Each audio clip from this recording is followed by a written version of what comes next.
Esse ativista gay acredita que o Brasil é da política gaysista. Para isso ocuparemos a educação, a universidade, as escolas, a política. O Brasil é nosso! Eu acredito que Santa Catarina ainda é nossa. Nós temos um projeto de lei aqui que segura aos pais e às mães catarinenses o direito de vedar a participação dos seus filhos em atividades que envolvam conteúdo sexual, obsceno ou que faça propaganda da teoria de gênero no âmbito escolar.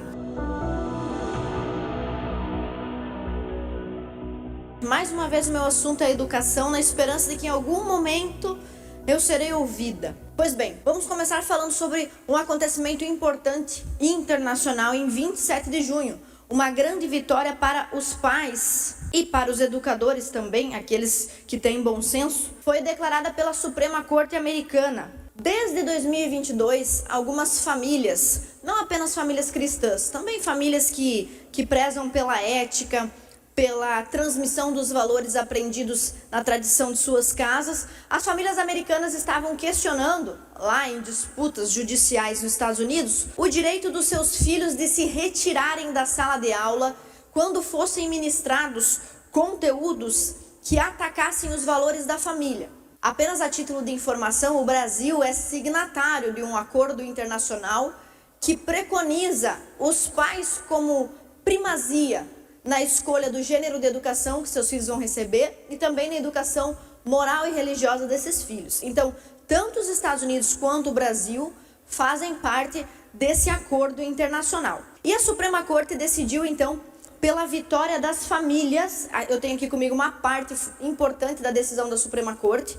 Decidiu em favor das famílias, porque certos conteúdos que estavam sendo ministrados em sala de aula lá nas escolas americanas, representavam um prejuízo religioso inegável para essas famílias, para essas casas, para esses pais que sentiam seus direitos sendo violados. E você poderia se perguntar, bom, mas qual que é exatamente o problema de ter material que doutrina os alunos em sala de aula? Qual é o problema de ter um material que fala sobre casais gays? Qual o problema de dois homens se beijando num livro infantil? Talvez alguns militantes de esquerda que já perderam de fato o bom senso possam achar que não tem problema nenhum nisso. Não tem nada de mais, nada de prejuízo, nada de grave, mas a Suprema Corte entendeu diferentemente. Veja bem, a Suprema Corte permite então que os pais tirem as crianças quando o conteúdo for LGBT. E que tipo de conteúdo era esse? Eu quero que vocês vejam comigo aí 3 dos livros que estavam sendo utilizados lá na América do Norte. Esse primeiro aí, ó.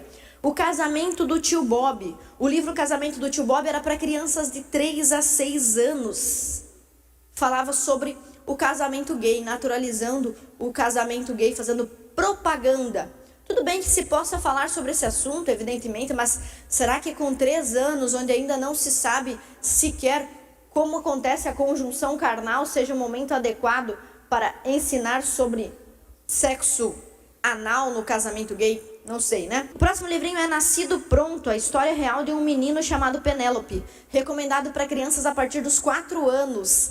De 4 a 10 anos, conta a história de uma criança trans, Penélope, uma menina biológica, que é mostrada nesse livrinho se revoltando contra os pais, contra a tradição, contra a educação, contra o seu próprio corpo, porque quer vestir roupas masculinas e quer ser chamada de menino. Por fim, nós temos ainda outro exemplo desse conteúdo, esse livrinho aqui, ó, Aliadas da Intersecção, abrindo espaço para todos, um livro de 6 a 12 anos. Basta começarmos entendendo que o marxismo interseccional é evidentemente uma ideologia de esquerda. E independente de ser uma ideologia de direita ou de esquerda, não me parece ético ensinar às crianças, aos filhos dos outros, uma ideologia política a partir dos 6 anos. E esse livro traz o que ali? Coloca a polícia militar como vilã, coloca policiais militares como inimigos, fala da cultura islâmica. Olha que interessante, a cultura islâmica como algo que enaltece a mulher. Todo mundo sabe o que acontece na República Islâmica do Irã, né? Mas aqui nesse livrinho não, propaganda do Islã. E também tem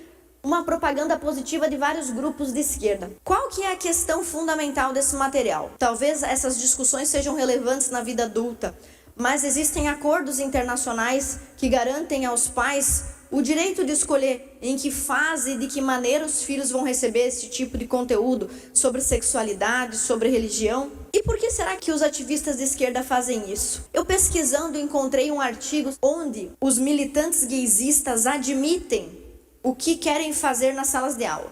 É esse artigo aqui, ó. Podemos, por favor, começar a admitir que queremos mesmo doutrinar as crianças?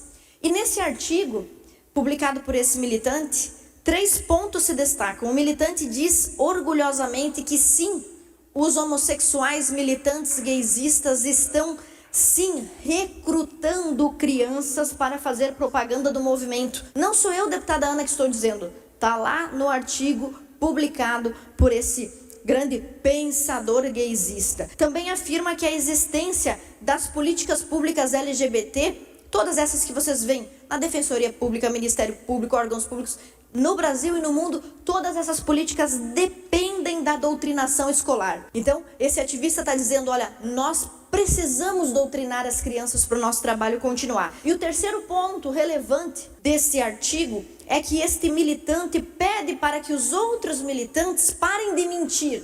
Porque alguns deles mentem dizendo, não, nós não queremos doutrinar, não, nós não vamos doutrinar. E aqui ele pede, parem de mentira, admitam que nós queremos e precisamos doutrinar. E eu destaquei um trecho bem importante desse artigo, onde ele diz o seguinte, presta atenção, senhor pai, mãe, gostaria que muitos desses garotos crescessem e começassem a transar com homens.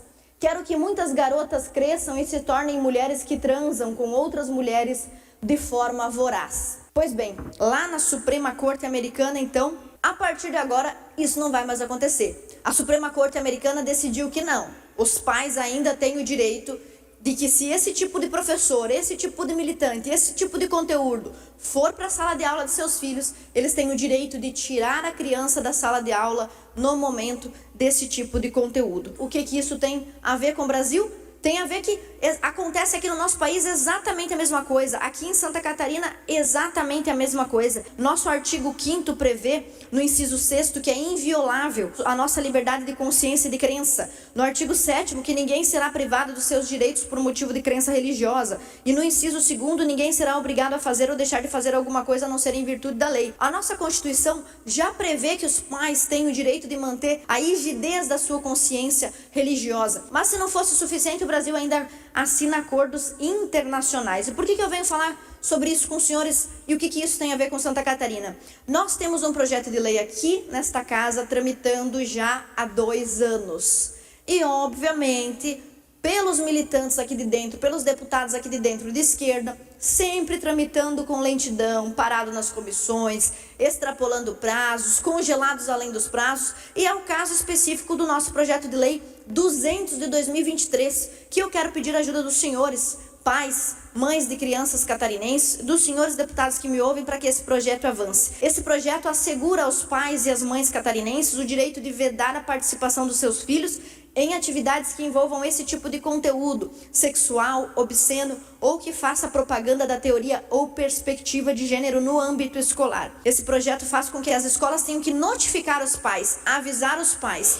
Antes de pegar um livro infantil com beijo gay, olha só que bom senso, o diretor vai ter que mandar para a escola, olha só, você quer que seu filho veja esse beijo gay, esse livro sobre sexo aqui antes da idade adequada, o senhor autoriza seu filho? E aí o pai, tendo recebido essa notificação, vai poder escolher se o filho assiste ou não esse conteúdo. Se não houver respeito a esta lei, depois de aprovado, os professores e diretores podem ser notificados, multados. Então, peço aos senhores deputados que nós façamos andar o projeto 200 de 2023 da deputada Ana, com a celeridade que ele merece, e espelhando essa decisão tão lúcida da Suprema Corte Americana, para que os direitos que lá no primeiro mundo são válidos para os pais americanos, possam ser válidos aqui também para os pais brasileiros e catarinenses. Muitos podem estar dizendo que esse assunto é uma exceção, que esse assunto é um exagero. Mas para concluir, eu gostaria que ouvissem uma política do movimento LGBT brasileiro durante a Parada Gay de 2023, que foi quando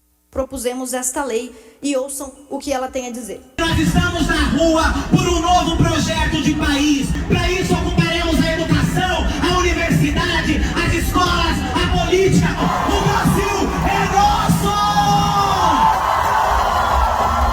Esse ativista gay acredita que o Brasil é da política gaysista. Eu acredito que Santa Catarina ainda é nossa, dos pais e das mães que têm bom senso. Muito obrigada.